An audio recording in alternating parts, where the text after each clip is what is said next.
All right, y'all, so this is the second installment of our Spaces to Tune Your Mood series, and I'm very excited to be talking about today organization methods we can use in order to make our spaces more functional, durable, usable, and this cannot be understated enough. The more we invest in making our homes usable rather than just aesthetic, and functional rather than just aesthetic, the happier we're gonna feel in our space, because we're gonna feel like this is a place where we can pop down, we have complete control over our surroundings, and really relax and get the most out of our homes. So with that being said, I want to say that these tips can be used in a small space and a larger space. It doesn't matter if you're a renter or a homeowner, these tips can apply to you. And they're things that I'm working on in my life.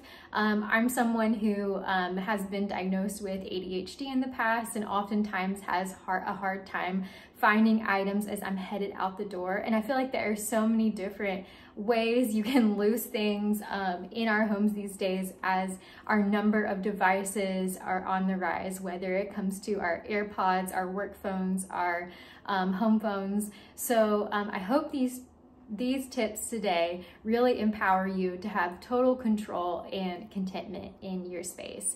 And again, I'll say one size does not fit all. If you would like to work with a designer and who will walk with you through step by step with functional wellness consulting, how to solve a problem in your home, please reach out. This is a service I provide, so I'd love to get in deep with you about that problem.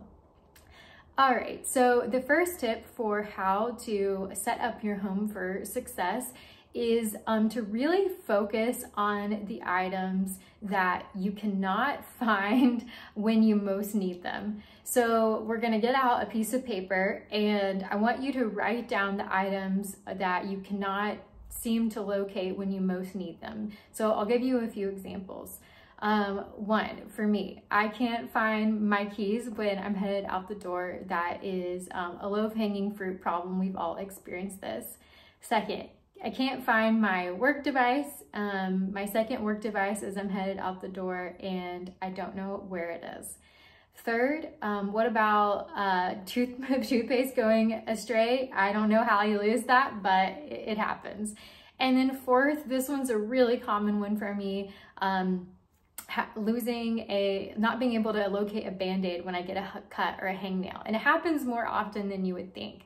So take a look at that piece of paper, and you have 4 to 5 items that, you know, it's hard to locate in your home where they are at any given point in time. Or like, you know, you really don't want to be having to go run from the toilet to the closet to get your extra spare toilet paper. Yeah, okay, well, this is a practicality of the problems we see every day. So with that in mind, we're gonna take each one of those items and problem solve for that item. So for example, our first item were the keys. With your keys, what you're gonna do is we're gonna create a system of where these keys live in your home. And this is something that you can find a beautiful piece of dishware in order to place your keys in the same place every day. So we have done that here at my house. It was a gift from a wedding that we love, and we want to put it on display. We put the keys in the same place when we get home, and if we do not do that, which can come up from time to time, we always notice we're always looking for the keys. So it's in all of our best interests that, like, once we put the system in place, we follow it, and that's a great way to solve this particular issue. All right, and with the second one being the toothpaste, yeah, this is a really challenging one.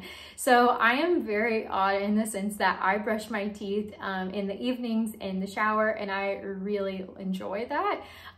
That's just my little wind down routine. I don't care if it's weird. That is very comforting to me. So I could solve this problem by having both a toothpaste in my medicine cabinet for when I brush my teeth in the mornings, and then a toothpaste in the shower for the evenings. Again, you can't help but laugh a little bit at some of our unique challenges that we may run across.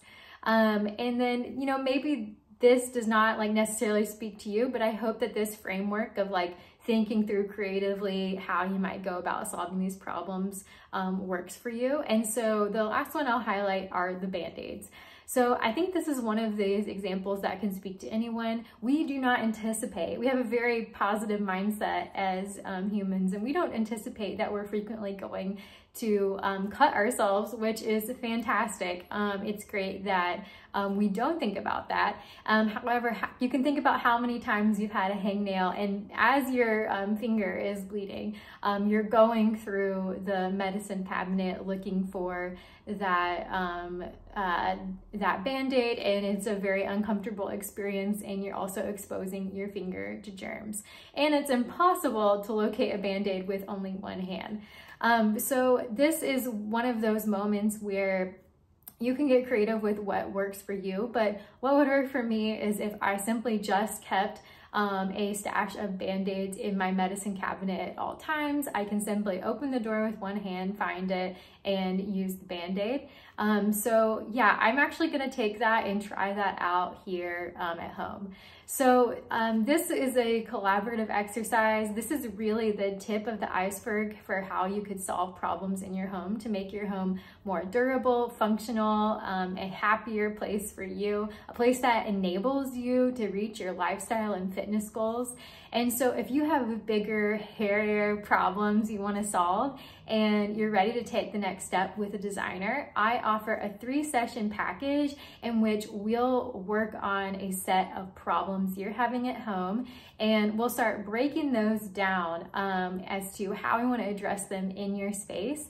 And then by our second session, I will be proposing to you a full design solution. This could look like designs, 3D renderings, as well as a shopping list if you have the budget to invest in an organization system as well. And if not, I'll be working on creative solutions that you can use right from the comfort of your home to get more organized. And so this is one of those moments where I've made my pain my passion, in that as someone who has experienced you know, being unorganized at times from ADHD, I know what that feels like to not be able to locate things to get out the door or to enable me in my home environment. And so I'm slowly working on systems myself in my own life to improve these problems. And with all of that in mind, if this is something that speaks to you, you want that design solution in place, we will have a third and final session where we refine the design solutions we put in place together. So maybe let's say, for example, we set up an organization system in your kitchen and you find out after session 2, hey, I'm not using that particular drawer where we organized all of the different utensils. I'm avoiding it, it's overwhelming. That means that we still have work to do. So in that third session, we will refine the design solutions and systems we put in place. This is a critical part of our lives, how we operate in our home environment, especially as more of us are working from home, including me. So if this interests you, please reach out. I will be offering a bundle discount, and please let me know, comment in the comments, what do you think about more of this kind of content, talking about how we can live happier in our homes as part of the Spaces to Elevate Your Mood series, if you will. All right, well, thank you so much for tuning in. You can check me out at rachaelinteriors.com or on Instagram and TikTok at rachaelinteriors, and thank you so much for tuning in.